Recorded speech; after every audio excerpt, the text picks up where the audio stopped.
Pada tanggal 11 September 1998 mengadakan peninjauan pembangunan Mahakam 2, Irjen Bank Bidang Kawasan Industri, Insinyur Gunawan Hadi Susilo.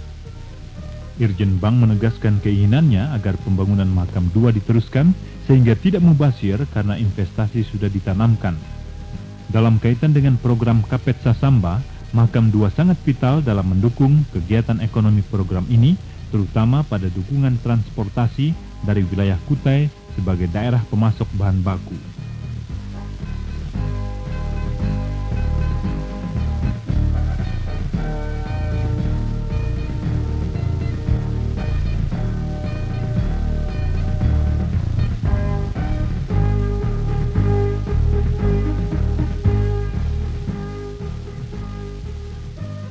Pada tanggal 19 Desember 1998, Menteri Pekerjaan Umum Insinyur Rahmadi Bambang Sumadio didampingi Gubernur Kalimantan Timur Haji Suwarna Abdul Fattah meninjau pembangunan jembatan Mahakam 2. Menteri PU sangat memperhatikan laporan hasil perjalanan Gubernur Kalimantan Timur menyusuri Trans Kalimantan Poros Tengah, di mana jembatan Mahakam 2 berada dalam rangkaiannya. Khusus pada jembatan Mahakam 2 yang tersendat pembangunannya akibat adanya krisis moneter, Menteri PU menyatakan untuk menyediakan dana penyelesaiannya. Menteri PU merasa bangga karena jembatan Mahakam 2 akan menjadi landmark Kaltim dan merupakan proyek monumental bagi insinyur teknik Indonesia.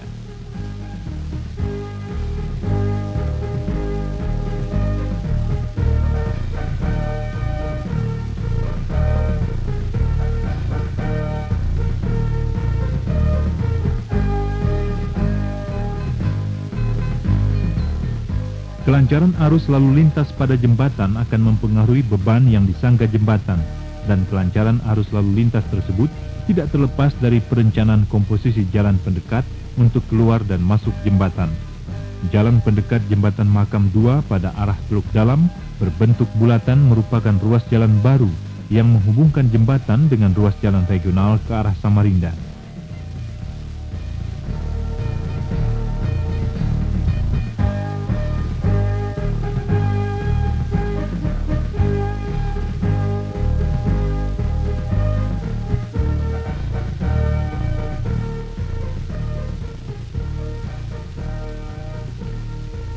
Sedangkan jalan pendekat pada sisi kota Tenggarong berbentuk trompet, yaitu bentuk satu bulatan atau seperempat clever yang melayani lalu lintas dari arah Loajanan ke jembatan dan dari jembatan ke kota Tenggarong. Di samping itu dibuat dua rem atau belokan masing-masing untuk lalu lintas dari Tenggarong ke jembatan dan dari jembatan ke Loajanan.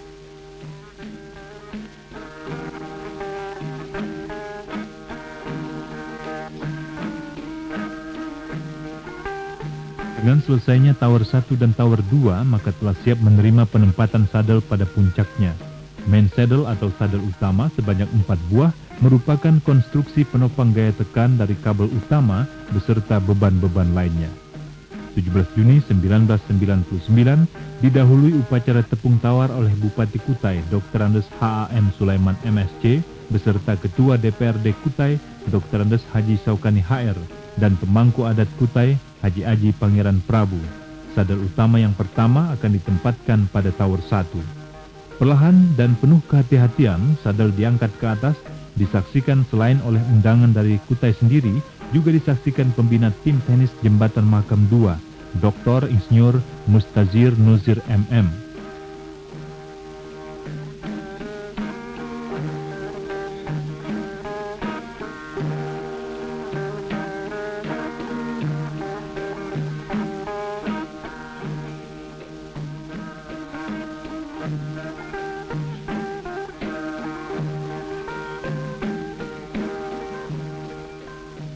Kedua angkur jembatan Mahakam 2 bertahap melewati proses pengecoran, makin meninggi sampai pada batas yang telah diperhitungkan sehingga kelandaian jembatan sesuai perencanaan. Jembatan Mahakam 2 dalam perencanaannya antara lain mengantisipasi pada tahun 2003 saat era perdagangan bebas berlaku. Pada era ini, kontainer akan merupakan angkutan yang efisien.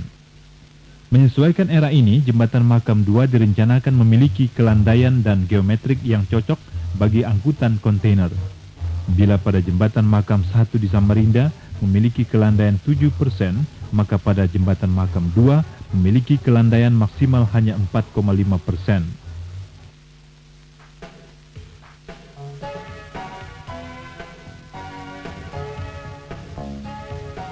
Pada 6 Mei 2000 datang 7 bentang kabel gantung utama yang dikirim dari pabrik di Kanada dalam bentuk roll sejumlah 7 roll.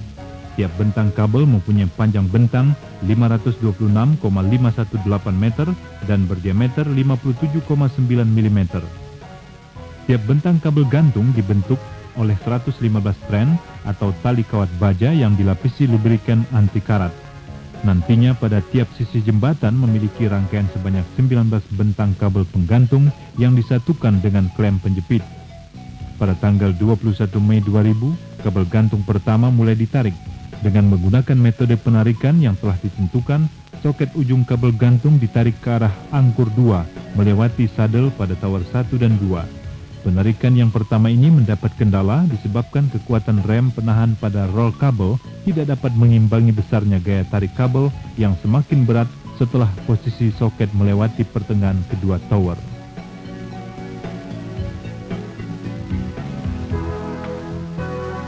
Dengan upaya para pekerja yang cukup ulet, kesulitan dapat teratasi dan kabel gantung pertama dapat direntangkan pada dudukan yang telah dipastikan.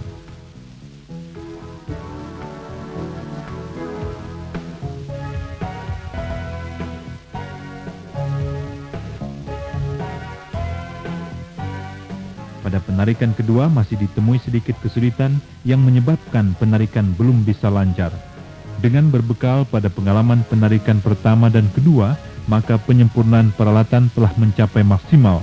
Kabel gantung ketiga dengan lancar terbentang, jaringan kabel gantung pertama, kedua dan ketiga disebut lapis pertama atau layer pertama dan menjadi dasar tumpuan bagi jajaran kabel-kabel gantung berikutnya.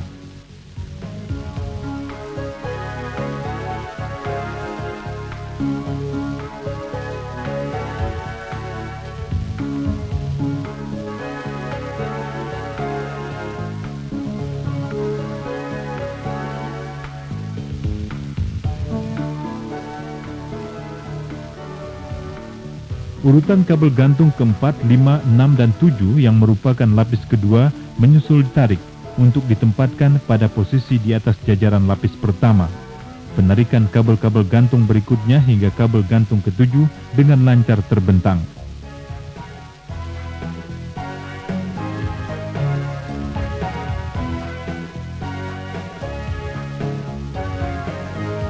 Pada tahap akhir, tiap penarikan adalah mengkaitkan soket pada I-bar steel yang terdapat di blok steel fitting angkur 1 dan angkur 2.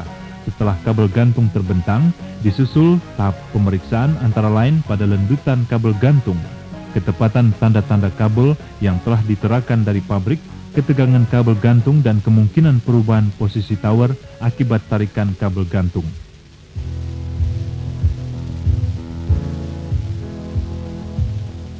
Menunjang harapan bahwa jembatan Makam 2 nantinya akan menjadi landmark Kalimantan Timur, maka tata ruang luar mendapat penataan yang khas.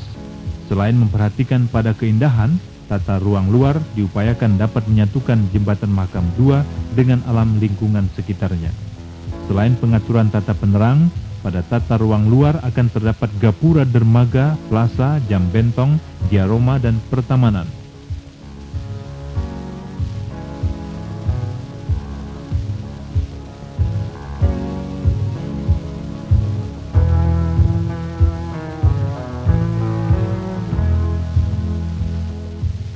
Tanggal 17 Agustus 2000, tiba 14 roll kabel gantung utama yang merupakan pengiriman kedua dari Kanada. Untuk pengimbangan beban dan tarikan pada tower dan angkur, maka tahap penarikan berikutnya dilaksanakan untuk sisi arah Samarinda.